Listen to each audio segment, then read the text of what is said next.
thank you all for joining us today. As you know, we've been doing a series of year-end updates on the work that we have done together to move the city in the right direction.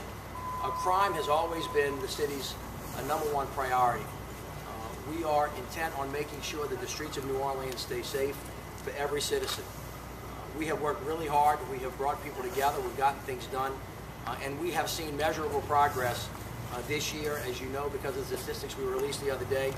In 2013, we saw the lowest number of murders in the city of New Orleans in almost 30 years. That is an absolute drop of approximately 20%.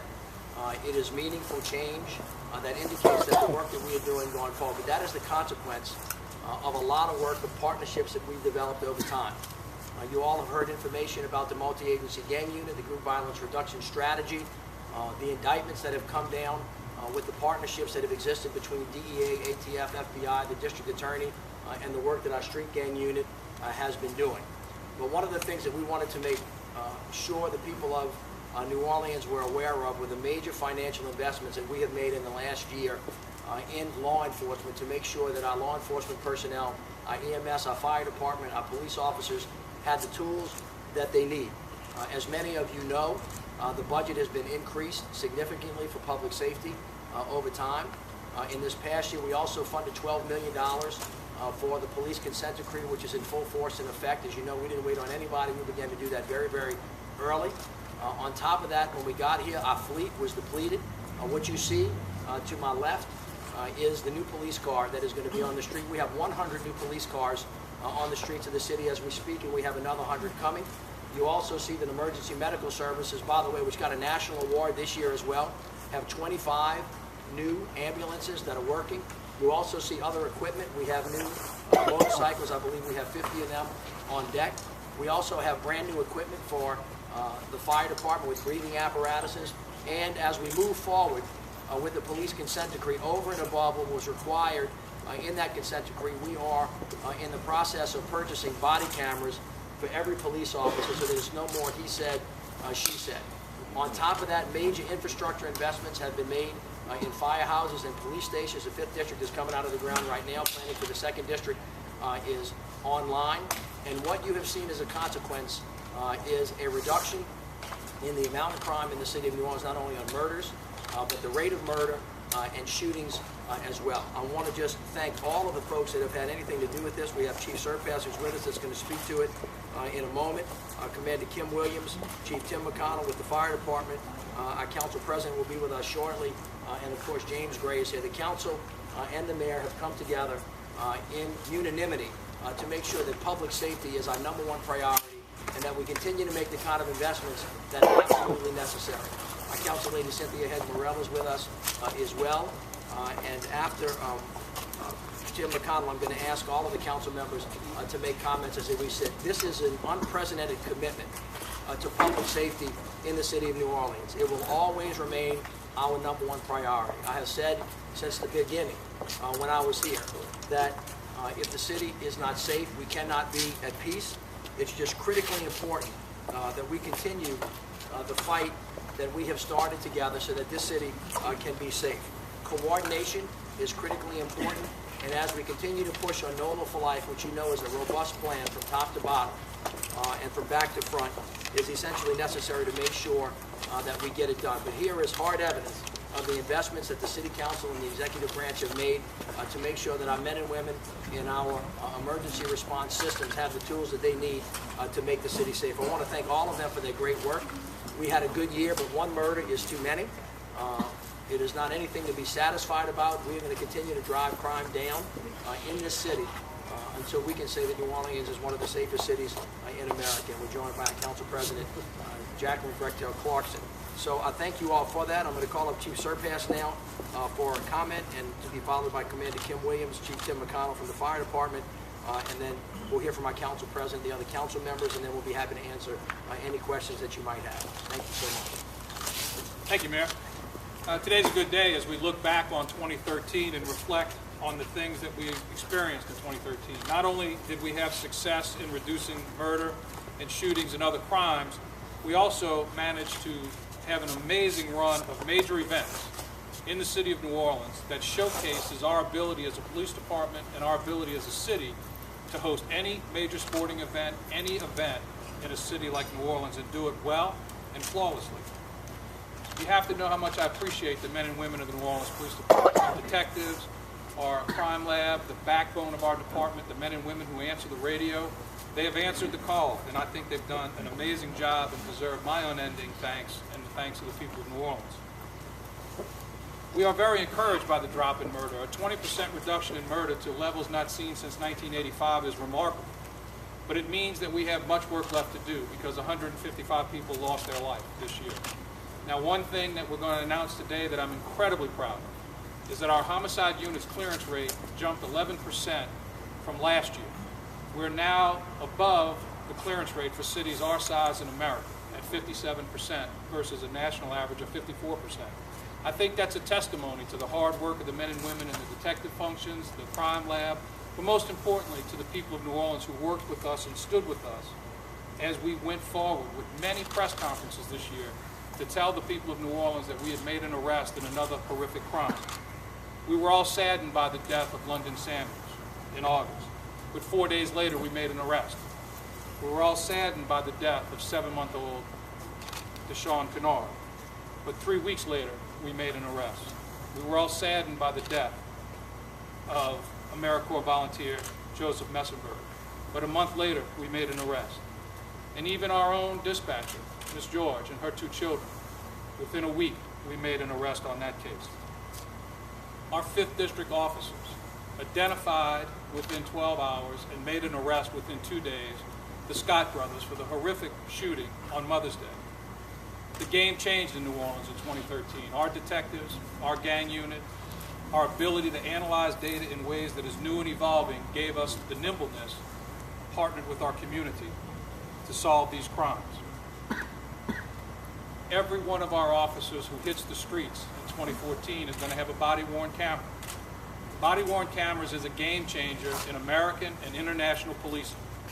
I am completely confident that the use of this technology advances the safety of our officers, and it advances the safety of the community, and it allows us with unwavering ability to reconstruct events to know exactly what happened.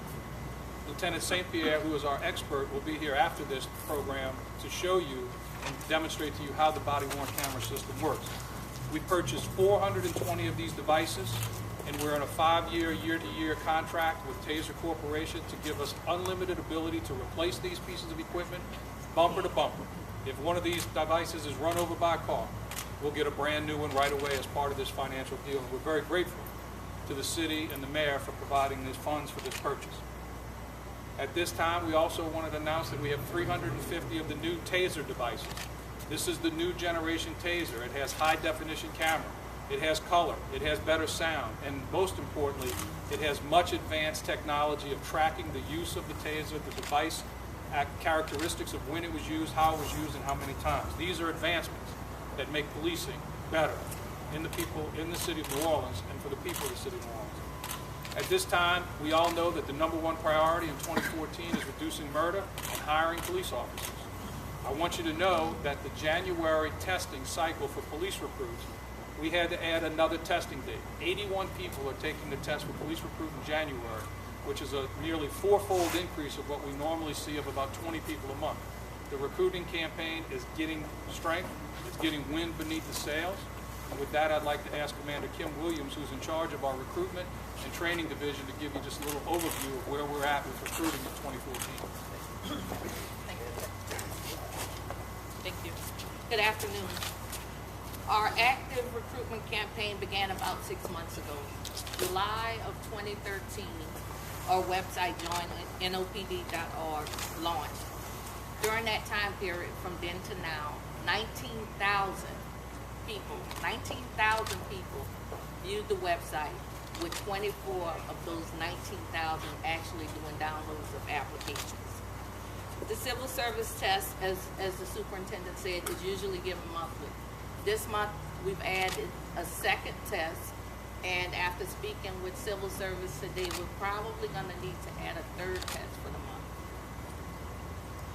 After successful completion of the civil service testing, The recruit applicant is sent over to the background investigation, where they undergo an intense background check by our recruiters and investigators.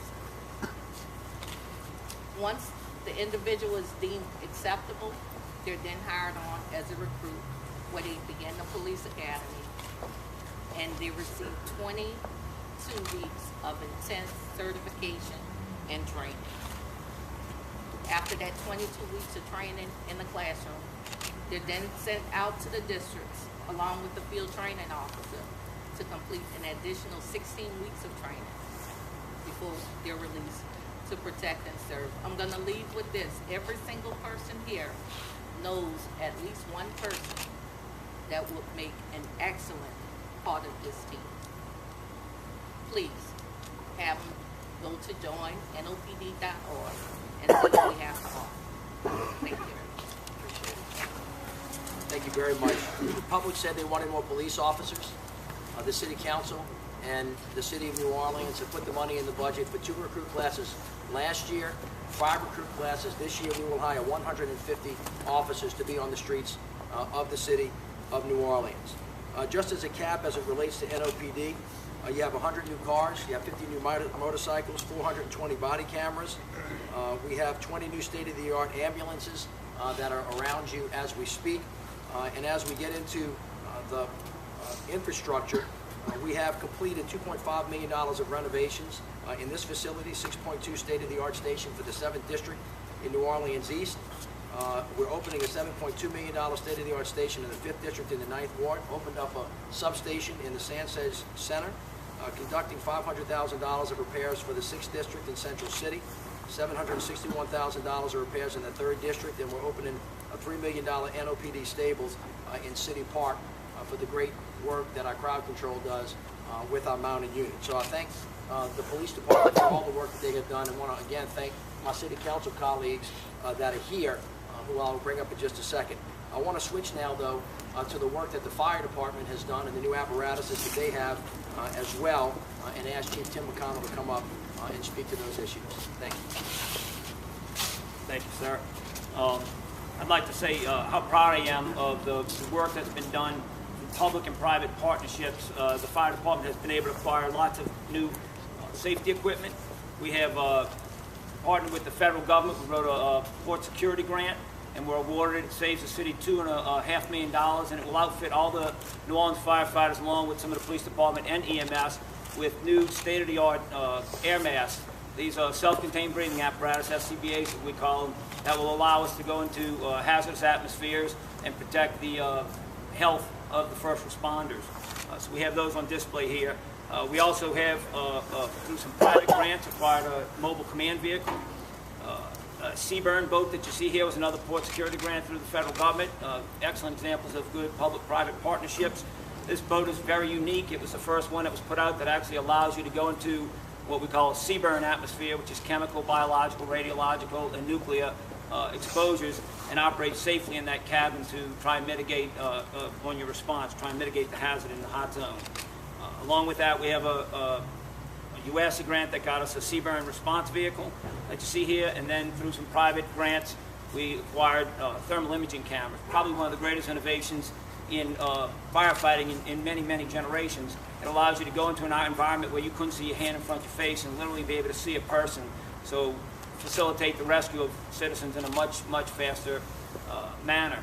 In addition to finding hidden fires in a building where you wouldn't normally see it without tearing a building apart, you can find a fire that's hidden. So it detects, it uses heat detection for that. Along with that, to implement these, I want to say how proud I am of the men and women of the New Orleans Fire Department for training and all the education that has to go into learning how to utilize all of this. We've increased our training levels, and we know that through this effort, we'll increase the safety of the citizens in New Orleans. Thank you. Chief, thank you so much. As we think about the violence on the streets of the city, people surmise that one reason that the death rate is lower is because we have better emergency medical services, and the work that's being done at LSU Hospital is a contributing factor. That is absolutely true.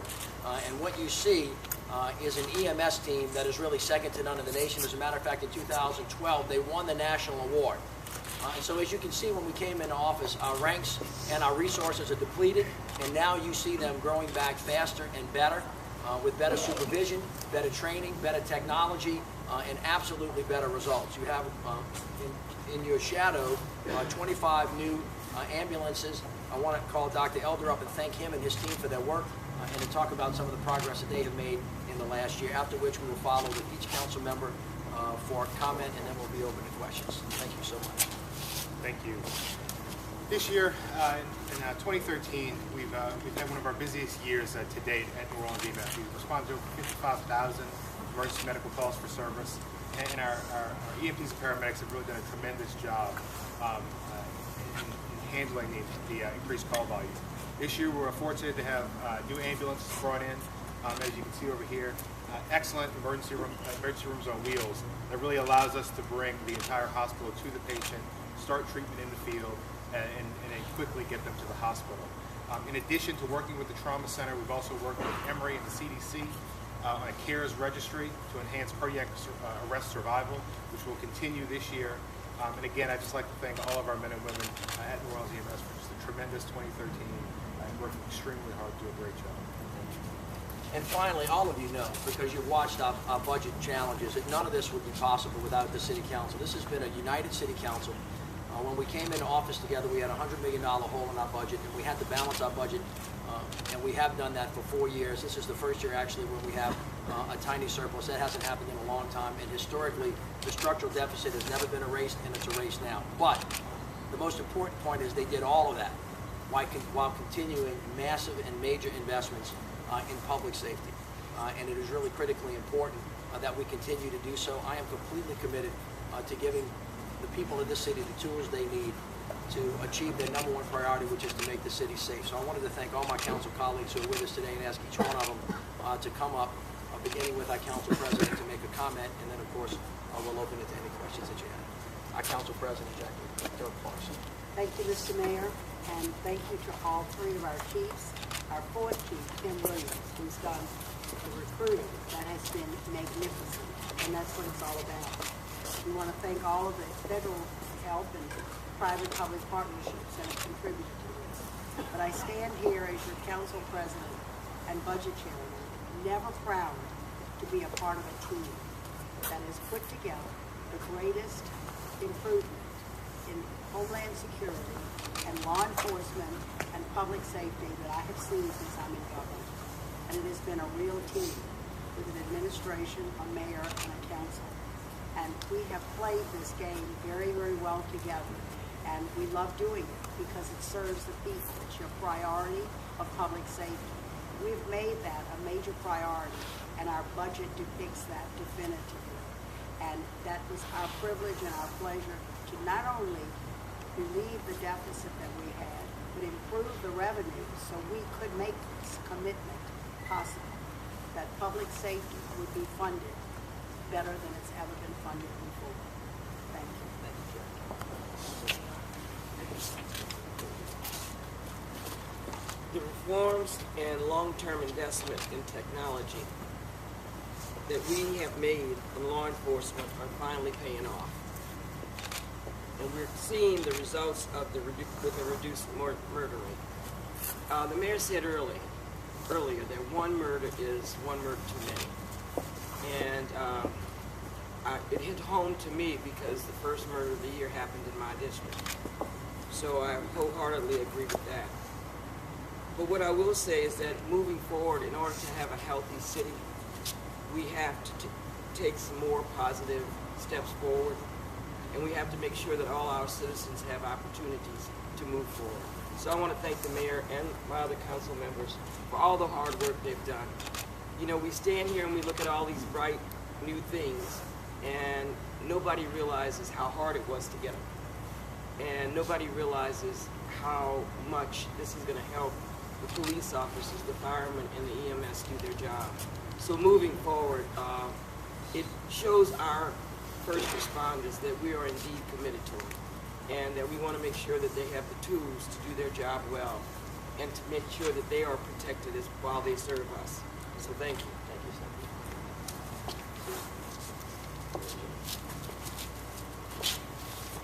Good afternoon. As chair of the City Council's Criminal Justice Committee, I am very encouraged by the improvements that we have seen and are seeing with respect to public safety. A 20% drop in the murder rate is an indication that the mayor's NOLA for Life program and violence reduction strategy is having a real impact on violent crime. And we are now seeing unprecedented levels of cooperation and collaboration among our federal, state, and local law enforcement agencies.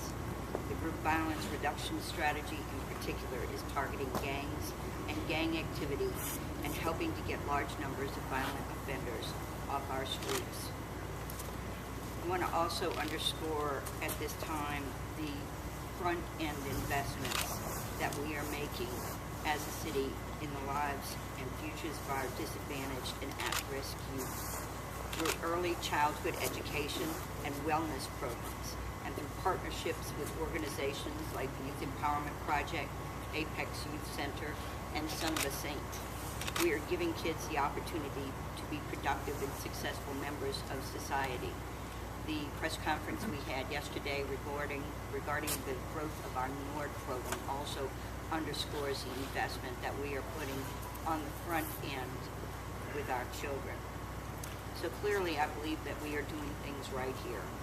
The key is to move forward with this strategy, making changes as we see the need for changes and improvements so that we will continue with this success. And part of this, of course, is providing our police force with the tools and weapons that it needs. As Criminal Justice Chair, I will continue to work with Mayor Landrieu, Colonel Sneed, Chief Surpass, our officers, and my colleagues on the council, and the rest of the residents of this city to push for further reforms and to enhance public safety. And our first priority, of course, is to get more police on our force. And we are working on that as we speak. And I believe that our budgeting reflects the priority that we're placing there. So I want to thank the mayor for his commitment to making our streets safer and for giving our young people hope and opportunities that have not existed for a long time. The violent crime epidemic in our city is one that was created over many years and will take many years to fix. But we have a thoughtful, comprehensive plan in place and a dedicated team of public servants and engaged citizens who are diligently working to execute it. Together we are making progress and are committed to making New Orleans a safe place to live, work, and raise our families. Thank you. Thank you very much. I too want to thank the mayor, the chiefs, that is, and the men and women who are making and who are providing the service to the citizens of New Orleans.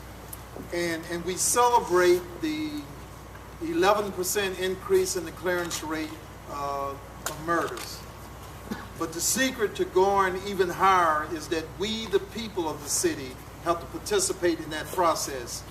We have to decide we will not tolerate criminals among us. We will not hide them. We will not shelter them. We will expose them. We can't have enough equipment, enough policemen to protect us if we don't participate in our own protection. I'm sure we got to do that. The city made promises, and those promises are being kept. I promised the people of my district there would be more police cars on the street in the district. I didn't know they'd be nice and pretty and shiny, but they're going to be more, and they're going to be pretty and shiny. The only sad thing about today, when I look at all this fancy equipment, is the fact that I think I'm too old to join the force. But it's but the final thing I will say to all of us, if we don't want strangers walking our streets with badges and guns on their side, we need to see to it that our children are walking the streets with badges and guns. We need to talk to our children and make it clear to them that there's a great opportunity here to participate in making this a better city and giving themselves a nice, decent life and career for their families. Thank you very much. Just let me close by saying this, that as one of my jobs as the mayor is to report to the people of the city about the work that we have done based on the instructions that they have given us. And so you have seen our administration in the last week try to report to you about the work that has been accomplished in the last year and the funding about what we're going to do going forward. We talked about the jobs that we created and talked about retail development and growth. 61 new retail outlets, 4,500 new jobs in almost every sector of the economy. We talked about the need to make sure that every part of the community is coming together with the major investments that you see in every neighborhood in the city and getting the recovery back on track. We talked about the capital projects, and of course we talked about, as Councilmember Guidry said, front-end services that we are providing to our kids. And now today we're talking about the investments that we have made in public safety. When you take that all together, what you see is a city council that has been united, a city that has been united, men and women in the emergency services of the city that have been through very, very difficult times, perhaps more difficult than any other force in the United States of America, who are now beginning to stand up, lean forward, and now have the tools to do what the people said they needed to do. A force that had been depleted, that is now being replenished with 150 new police officers and beginning to show meaningful results while we did that, all the while of protecting the fiscal integrity of the city and keeping New Orleans moving in a positive track that has actually not been matched by most other cities and stayed away from some of the difficult financial challenges that some other cities have. Those take really tough decisions, and this city council has stepped up to the plate to make those. And I just want to end with thanking all of the men and women who are standing behind me for the sacrifice that they make every day. They have made a huge and complete and total sacrifice at a time when it couldn't be much harder. And I want to tell them how proud I am of the work that we have done as we try to recreate the police department, also recreate the work that's being done at the prison, recreate all of the substantial assets that we need in order to make the city of New Orleans safe. And finally, to the people of the city, when I speak about violence in the city, I speak about changing the culture of violence. That means everybody in the city has got to come along for this to work. It is impossible for a mayor or a city council or a police chief or a police department or a fire department or an EMS to do this on their own, because oftentimes we get there after the fact. One of the things we have to change is the cultural patterns and the behavioral patterns that begin with individual responsibility, strong families, strong churches, strong communities, strong schools, strong coaches, and a complete and total commitment, as Councilmember Gray said, to make this a city of peace. If we all do it together, I think that we have seen evidence this year that we will continue to make great progress. I would like to say again that the work that has been done in the last year is admirable. I think it's measurable. I think we should take a moment and look at what has been done, but not be anywhere close to satisfied with the level of violence that continues to exist in the city. You have to keep your shoulder to the wheel. I have said many times that the success of the city is not assured. It is not a fait accompli. You got to wake up every day and you got to keep at it and you got to do the things that work. And that's what this team has done behind us. So thank you all for everything that you have done. I'm very proud of you. I thank you for your commitment to what it is that we're going to do, and I look forward to working with all of you so that I can report back to you in 2014 that we had a better year than 2013.